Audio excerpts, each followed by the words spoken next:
বিশ্বে এমন 9টি দেশ রয়েছে যারা পারমাণবিক বোমার মালিক। এই বোমাগুলোর শক্তি এতটাই ভয়ঙ্কর যে এক একটি বিস্ফোরণ পুরো একটি শহর ধ্বংস করে দিতে পারে। কিন্তু প্রশ্ন হলো, কার হাতে কতটা? দক্ষিণ এশিয়ার কি অবস্থা? চলুন জেনে নেই বিশ্বের পারমাণবিক শক্তির মানচিত্র। বর্তমান বিশ্বের সবচেয়ে বেশি পারমাণবিক বোমা রয়েছে রাশিয়ার কাছে। মোট সংখ্যা 5889টি। এর মধ্যে প্রায় 1600টির মতো সম্পূর্ণ প্রস্তুত অবস্থায় রাখা আছে, যা যে কোনো সময় ব্যবহার উপযোগী। রাশিয়ার হাতে আছে দূরপাল্লার ব্যালিস্টিক মিসাইল, সাবমেরিন এবং কৌশলগত বিমান থেকে মোতায়েনযোগ্য বোমা। এটি বিশ্বের পারমাণবিক ক্ষমতার দিক থেকে শীর্ষে রয়েছে।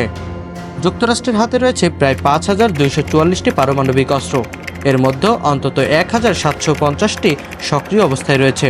যুক্তরাষ্ট্রের পারমাণবিক শক্তি স্থল, আকাশ ও সমুদ্র তিনটি মাধ্যমেই মোতায়েনযোগ্য। এছাড়া ইউরোপের কিছু ন্যাটো মিত্র দেশেও রয়েছে যুক্তরাষ্ট্রের বোমা স্টেশন করা। চীন বর্তমান বিশ্বের মধ্যে সবচেয়ে দ্রুত গতিতে পারমাণবিক অস্ত্র তৈরি করছে। বর্তমানে চীনের হাতে রয়েছে প্রায় 410টি পারমাণবিক বোমা। তাদের লক্ষ্য 2035 সালের মধ্যে এই সংখ্যা বাড়িয়ে 1500 করা। এটি বিশ্বের এক নতুন পারমাণবিক প্রতিযোগিতার ইঙ্গিত দেয়। তেমনি ফ্রান্সের হাতেও রয়েছে প্রায় 290টি পারমাণবিক বোমা। তাদের সবগুলো আধুনিক এবং সাবমেরিন ও যুদ্ধবিমানে মোতায়েনযোগ্য। যুক্তরাজ্যের হাতে রয়েছে 225টি পারমাণবিক অস্ত্র, যা মূলত ট্রাইডেন্ট সাবমেরিন সিস্টেমের মাধ্যমে নিয়ন্ত্রিত। দুই দেশই নিজেদের পারমাণবিক সক্ষমতা ধরে রাখার পক্ষে। দক্ষিণ এশিয়ার পরমাণু শক্তিধর দেশ ভারত। ভারতের হাতে আছে আনুমানিক 164টি পারমাণবিক বোমা। তাদের রয়েছে উন্নত ক্ষেপণাস্ত্র প্রযুক্তি, যেমন অগ্নি, পৃথ্বী এবং সাবমেরিন ভিত্তিক AK-15। Bharat no first use নীতিতে বিশ্বাস করে, অর্থাৎ যুদ্ধ না হলে তারা আগে পারমাণবিক অস্ত্র ব্যবহার করবে না। পাকিস্তানের হাতেও রয়েছে প্রায় 170টি পারমাণবিক বোমা। তাদের অস্ত্রভাণ্ডার মূলত ভারতের সঙ্গে পারমাণবিক ভারসাম্য বজায় রাখার উদ্দেশ্য। পাকিস্তান এখন ফার্স্ট স্ট্রাইক নীতি বিশ্বাস করে, অর্থাৎ প্রয়োজনে তারা আগে থেকেই পারমাণবিক অস্ত্র ব্যবহার করতে পারে। তাদের মিসাইল সিস্টেমের মধ্যে রয়েছে শাহিন, গৌরী এবং নাসর। ইসরায়েল কখনো আনুষ্ঠানিকভাবে স্বীকার করেনি যে তাদের হাতে পারমাণবিক অস্ত্র আছে, তবে ধারণা করা হয় তাদের হাতে 80 থেকে 90টি পারমাণবিক বোমা রয়েছে।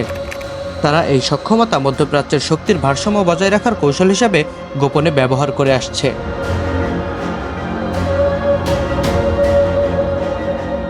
উত্তর কোরিয়ার পারমাণবিক অস্ত্র সংখ্যা এখন স্পষ্ট নয়, তবে অনুমান করা হয় তাদের কাছে 30 থেকে 50টি পারমাণবিক বোমা রয়েছে।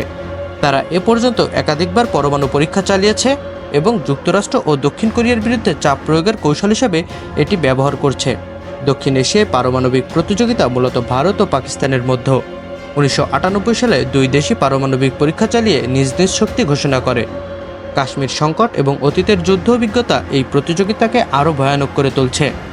একটি সামান্য ভুল সিদ্ধান্তও এই অঞ্চলে ভয়াবহ পরিণতি ডেকে আনতে পারে। পারমাণবিক অস্ত্র যত শক্তিশালী, তার থেকেও অনেক বেশি ভয়ানক এর ফলাফল। মাত্র একটি বিস্ফোরণেই ধ্বংস হয়ে যেতে পারে লাখো মানুষের জীবন, প্রকৃতি এবং ভবিষ্যৎ। তাই পারমাণবিক শক্তিকে নিয়ন্ত্রণ করতে হবে জ্ঞান, দায়িত্ববোধ এবং শান্তির মানসিকতা দিয়ে। শক্তি হোক মানুষের রক্ষার জন্য, ধ্বংস নয়। আকবর আলী রাতুল, আমার টিভি, ঢাকা।